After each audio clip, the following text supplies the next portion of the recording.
Hey guys, welcome back to the channel. As always, man, we are bringing you another good one today. And the thing about it is that lately we've been shooting this Ruger American Gen 2 chamber in 223, and the groups we've been getting have been about 1.1 inches to 1.25 inches, and I think some a little bit bigger. What the ultimate goal here is to find ammo that it likes.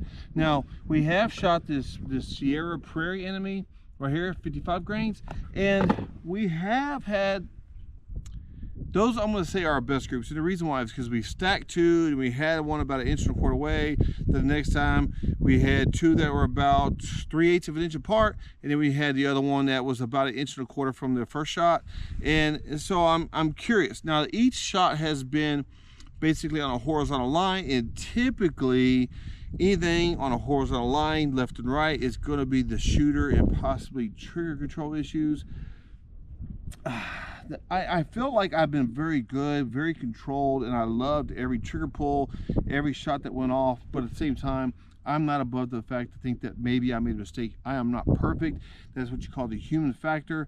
This sled right here was gifted to us from a good friend of mine, and I appreciate him so much. And I don't know if he realizes how much I do appreciate this sled. This thing is pretty awesome. I do like it so far, at least what I see of it. What we're gonna do is we're gonna try shooting this thing from this thing here. I'm hoping this thing right here will kind of help minimize any problems that I might be putting on the gun. I want to test groupings from this sled as well as this sandbag that we have been shooting from. I do like this sandbag. I really do. Caldwell has this really nice sandbag, but this right here is a Caldwell lead sled. So I think we're going to test it and see. We're going to see how this thing works. Is it me? Am I the problem? Is my trigger pull the issue? Now, granted, we shot two groups from this thing, and they were pretty much identical, at least as in width. But regardless, we don't need to get into that. It was pretty much identical groupings, and so. But am I the problem? That is what I want to answer. So we're hoping this lead sled might kind of minimize some stuff for us here.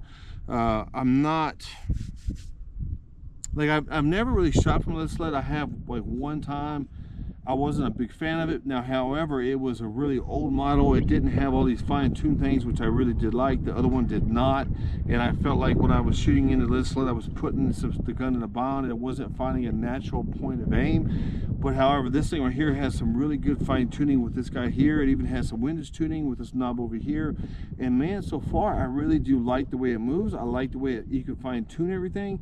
So our goal here today is we're going to shoot 3 rounds. We're going to let the gun cool, let it relax a little bit. Then we're going to shoot 3 rounds off the sandbag, and we're going to compare the groups and see how that goes. That's ultimately the goal for today, and see if we try to minimize the human factor. Yeah, that's it. Lead sled versus sandbag. Hey guys, for today's recording, I did bring out the spotting scope. It is a Diamondback spotting scope that Vortex sent us, and on it, as you can see, some of y'all may recognize this symbol here. That is the all-in digiscoping system, which basically, if you look at the phone, it just connects just like that, and you can see, and then you can zoom in, stuff like that. So we can record our actual, let me put it on video, so you can actually record your shots. Now granted, some of y'all may think, why is that important? Well, let's just say maybe here it's not as important. I'll be honest with you, here right now it's probably not as important, but if I'm shooting long range, if you're hunting and you want to see where your impacts are going, if you're just shooting long range, you don't have a spotter, and you want to see where your shots are going or where your shots are hitting, you can actually record your shots. You can go back, play your shots over again, and actually like see where your impacts are. Some of y'all that may mean something, some of y'all may not. This stuff has typically only been used while hunting. I'm actually trying to use it in other things, photography, just long range shooting as well as hunting. So anyways, enough talk about that.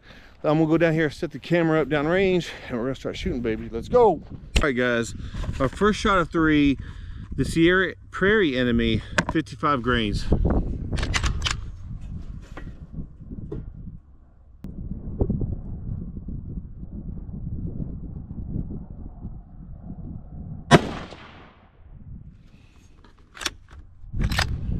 In case I didn't say it earlier, we're shooting at the center target on this with this Caldwell lead sled.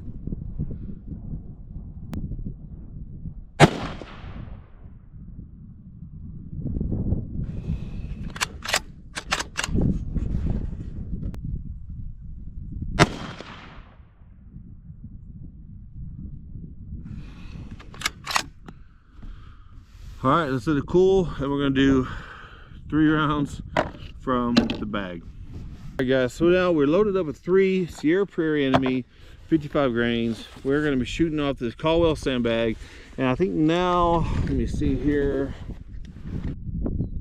we're gonna shoot off the top left corner. That's what we did last time. Might as well keep it the same. Be back in a second. Our last shot of 3. Let's go.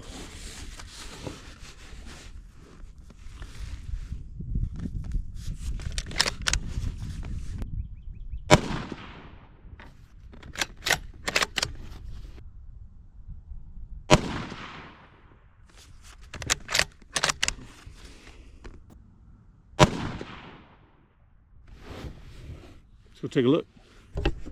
All right, guys, so this is what we got. And I gotta admit, I felt much more stable on the sandbag than I did the lead sled. Lead sled's good. The lead sled is kind of big and bulky, and I really had to kind of build myself a little cushion. To be honest with you, I sat on the Caldwell sandbag so I can get up and actually get on the Caldwell lead sled.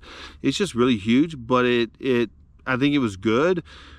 But I just didn't feel as good as I did on the sandbag. That is 100% honest truth. This right here is the group we did on the lead sled, and it's about an MOA group. It's about 1 inch, maybe a hair over. I know somebody's gonna criticize, that's bigger. Regardless, guys, it's about an MOA group, and I had a harder time keeping it here than I did on the smaller ones. These corner ones are smaller. You can see in comparison to my finger.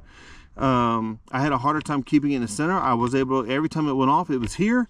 But this was our group we shot, just about an MOA group. Not bad at all. When then we come up here to the top left corner, I had a much easier time keeping it here than I did on this bigger one with the lead sled. So I am much more confident now in that sandbag than I ever have been. And this was our group. That is a sub MOA group. I don't care what any of you guys say. That is a sub MOA group, and I am happy with that. That's awesome. Oh man. Now I just need to go buy more ammo with that stuff. So anyways, now I think the plan is to go coyote hunting with that thing. Also, I want to take it and do just some long range shooting with it to see how she does. But anyways, I love you guys. See y'all later.